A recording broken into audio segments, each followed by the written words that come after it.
मतलब हम स्टूडेंट्स को एक्सपोजर मिलेगा और हमें हम चलिए आगे बढ़ेंगे। Chief horticulture officer Pulwama Javed Ahmad Bhat ने तराल के मुख्तलिफ इलाकों का दौरा करके ज़ालाबारी से हुए नुकसान का जायजा लिया। उन्होंने बताया कि इलाके में ज़ालाबारी से तकरीबन 10% नुकसान हो गया है। उन्होंने किसानों से अपील की कि वो महकमे की एडवाइजरी के मुताबिक अपने बागात में अद्वियात का छिड़काव करें ताकि मजीद नुकसान से बचा जा सके।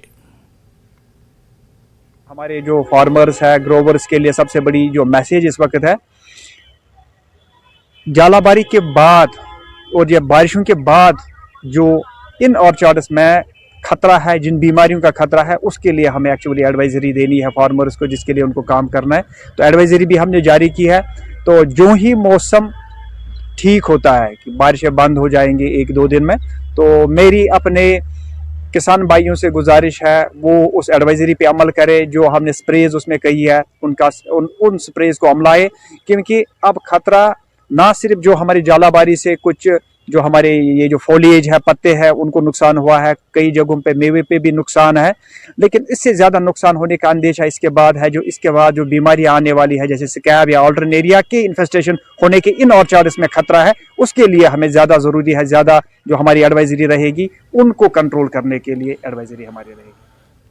तिलगाम पट्टन में तेंदुआ घूमते हुए पाया गया। तेंदुए के नमूदार होने से लोगों में काफी खौफ व हरास पाया जा रहा है। इधर कलंतरा करेरी में भी आज एक रीछ नमूदार हुआ। शुमाली कश्मीर में मुख्तलिफ मकामात पर हर रोज जंगली जानवरों के नमूदार होने की इत्तला मौसूल होती है, जिससे लोग भी खौफजदा दिखाई दे रहे हैं। बारामूला जिले में गुज़िश्ता कई महीनों में कई लोग लुक़मा अजल बन गए हैं। लोगों से अपील की गई है कि जो ही कहीं पर भी जंगली जानवर नमूदार होते दिखाई देंगे तो फौरन महकमा वाइल्ड लाइफ को मुत्तला किया जाए ताकि बरवक्त कार्रवाई करके इंसानी जानों को बचाया जा सके।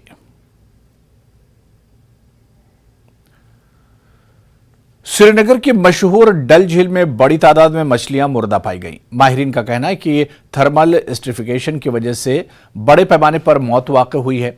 डल झील के अतराफ में रहने वाले हजारों मुर्दा मछलियों को पानी के सतह पर तैरते देखकर काफी परेशान हो गए।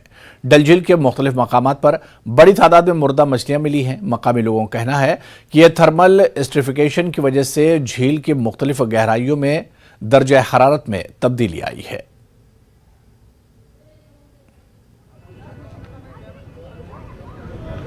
किसके ऊपर कार्रवाई? और जो डल की इन लोगों ने क्लीनिंग किया, एक्वेटिक प्लांट्स जो वीड जिसको बोलते हैं, दे पुल इट आउट। जो वीड है वो डल का ऑक्सीजन है, इस पानी का ऑक्सीजन है, दैट वो मछलियों का भी ऑक्सीजन है। एक तो वो इसके ऊपर ऐश होता है, they do eat that, basic वो कारण एक है। And polluted, that's one aspect. जो ये है ना सेंटूर होटल से लेकर, this has come all commercialised. First it was a orchard, so everything comes in this lake. ये होता है फिशेस और इनका lack of oxygen because of weed को क्लीन गया है। Water lily is the oxygen, lotus इसका ऑक्सीजन है, एक्वेटिक प्लांट इसका oxygen. This is what is actual fact. Jammu Kashmir के साबिक डीजीपी डॉक्टर एसपी वैद ने 28 मई को मुनक्किद होने वाली नौ तामीरशुदा पार्लियामेंट की इमारत के इफ्तिताही तकरीब का बायकॉट करने पर कांग्रेस और दीगर अपोजिशन जमातों को तनकीद का निशाना बनाया, जिसमें उन्होंने अपोजिशन जमातों की तरफ से इस तारीखी तकरीब के बायकॉट के फैसले पर नाखुशी का इजहार किया है। वैद ने मशवरा दिया कि अपोजिशन को सियासत करना छोड़ देना चाहिए और इस तकरीब में हिस्सा लेना चाहिए।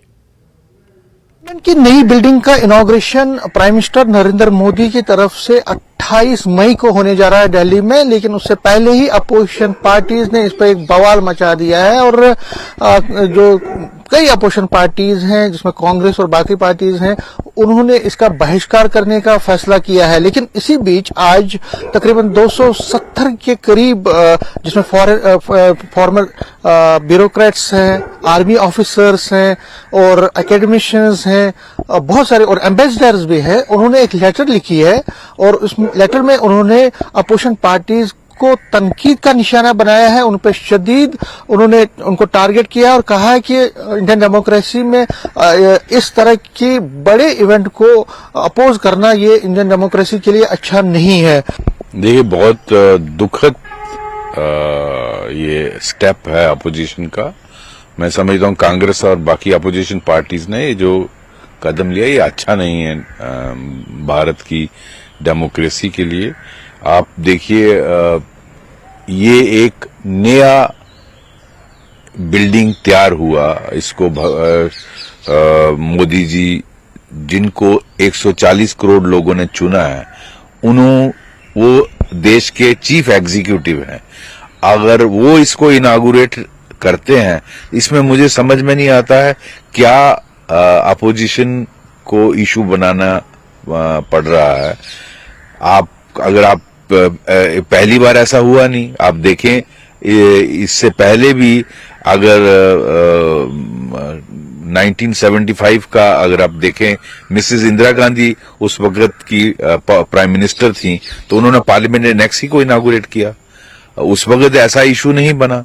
आप देखिए राजीव गांधी हमारे प्रधानमंत्री थे, उन्होंने लाइब्रेरी पार्लियामेंट की इनागुरेट की, तब ये इशू नहीं बना। उस वक्त भी तो प्रेसिडेंट थे।